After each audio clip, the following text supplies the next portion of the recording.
Okay, so hello wrestling lovers, welcome है आपका wrestling voice Hindi YouTube channel पे।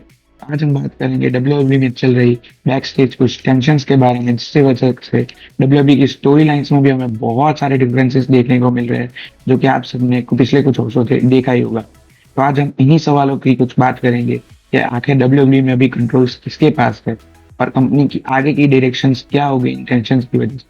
तो जैसे कि हम सबको पता है कि 2-3 साल पहले ही डब्ल्यूडब्ल्यूई को हायर किया था टीकेओ कंपनी ने, जो कि डब्ल्यूडब्ल्यूई और यूएफसी दोनों का मर्जर है। इस वजह से डब्ल्यूडब्ल्यूई अभी एक खुद इंडिपेंडेंट कंपनी नहीं रही, इसको चलाती है टीकेओ कंपनी। टीकेओ कंपनी के सीईओ है एरी मैन्युअल, और एरी मैन्युअल अभी डब्ल्यूडब्ल्यूई की बहुत सारी स्टोरी लाइन्स में अपना खुद इनपुट दे रहे हैं, जिससे वजह से डब्ल्यूडब्ल्यूई के क्रिएटिव हेड जो है ट्रिपल एच, उनके बीच में बहुत सारी टेंशन हो रही है। और ये हमने ऑन स्क्रीन भी देखा है, जैसे कि अभी चल रही सबसे बेहतरीन स्टोरी लाइन्स में से एक, तो Cody Rhodes versus Randy Orton की स्टोरी लाइन, जिसके हमने सालों से इंतजार किया था।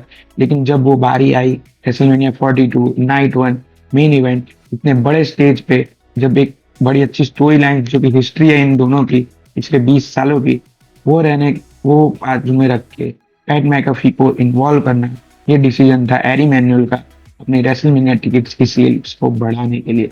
हम सब ने पता है कि पिछले 2-3 साल में ट्रिपल एच ने रेसलमेनिया को एक अलग लेवल पे ले गए थे, बहुत से ज्यादा ही में हाइप महसूस करवाई थी। लेकिन इस साल वो कर नहीं पाए क्योंकि उनको वो फ्रीडम खुद नहीं मिली, ऊपर से ऑर्डर्स के मिलने के लिए। तो जैसे कि पैट मैकेफी को इन्वॉल्व करना आइडिया था हैरी मैनुअल का, तो ट्रिपल एच भी कहाँ पीछे रहने वाले थे। उन्होंने भी कोडी रोड्स और सीएम पंक के द्वारा उन पे बहुत सारे शॉट्स लिए, उनको एजेंट कह के कि उनको अगर रेसलमेनिया की टिकट ज्यादा रखनी है, वो चाहता है कि ज्यादा से ज्यादा फैमिलीज आ सके, अपने फेवरेट रेसलर्स को देख सके और कंपनी का प्रॉफिट हो, उनको प्राइस लो करना चाहिए टिकट का। ये खुद सीएम पंक ने मंडे नाइट रॉ में बोला था पैट मैकेफी को।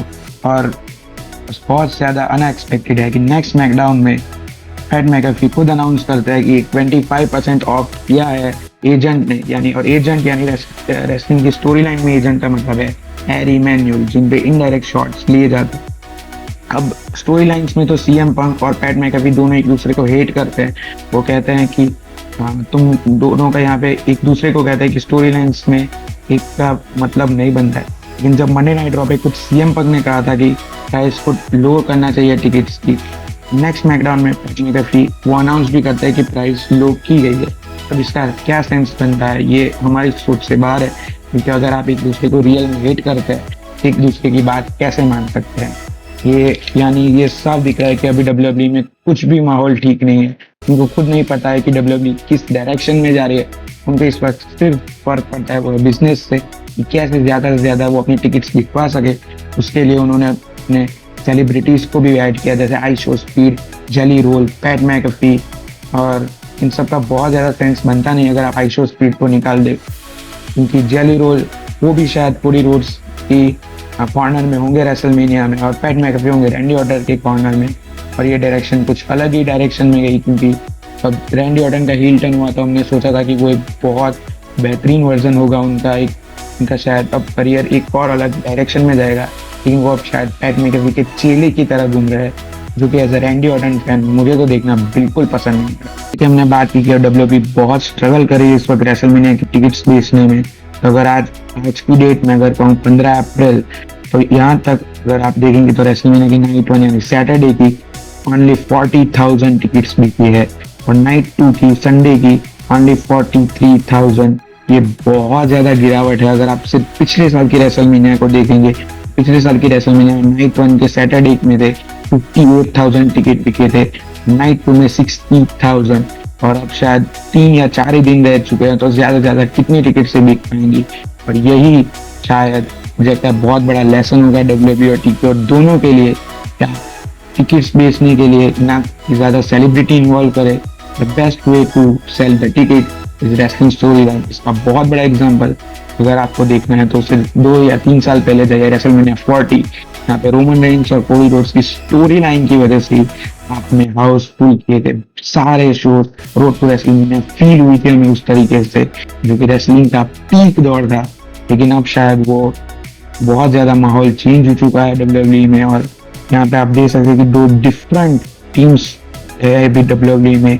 WWE और TKO एक तरफ क्रिएटिव प्लान्स जो चाहते हैं वो उनको मिल नहीं रहे, क्योंकि ऊपर से ऑर्डर दे रहे हैं हैरी मैन्युअल, क्योंकि उनके पास कंट्रोल है। और शायद हमें रेसलमेनिया के बाद बहुत सारे फायरिंग्स भी देखने को मिल सकते हैं क्रिएटिव टीम्स में, बहुत सारे चेंजेस देखने को मिल सकते हैं। तो ये तो देखने वाली बात होगी कि रेसलमेनिया में क्या होता है, लेकिन उससे ज्यादा इंपॉर्टेंट है कि रेसलमेनिया के बाद क्या चीजें होंगी WWE में। और इस वक्त का माहौल देख के तो लग रहा है कि रेसलमेनिया की इतनी हाइप भी नहीं फील हुआ है। WWE भी एक बहुत अलग डायरेक्शन में जा रही है, जो शायद हम फैंस के लिए बहुत डिसअपॉइंटमेंट चीज है, क्योंकि हमने 2-3 साल पहले भी अलग लेवल की WWE देखी थी, और शायद हम वो लेवल मिस कर रहे हैं। और मुझे लगता है कि वो दौर शायद आएगा, चाहे आप रॉक को लाए या कोई भी और।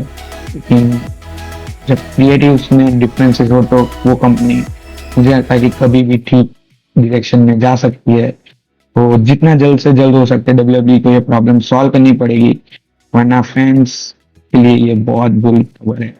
तो मिलते हैं अगले वीडियो में। तो अब शायद रेसलमेनिया नजदीक है, तो नेक्स्ट वीडियो बनता है रेसलमेनिया 42 के मैचेस की प्रेडिक्शन के लिए। तो see you soon, take care, good bye.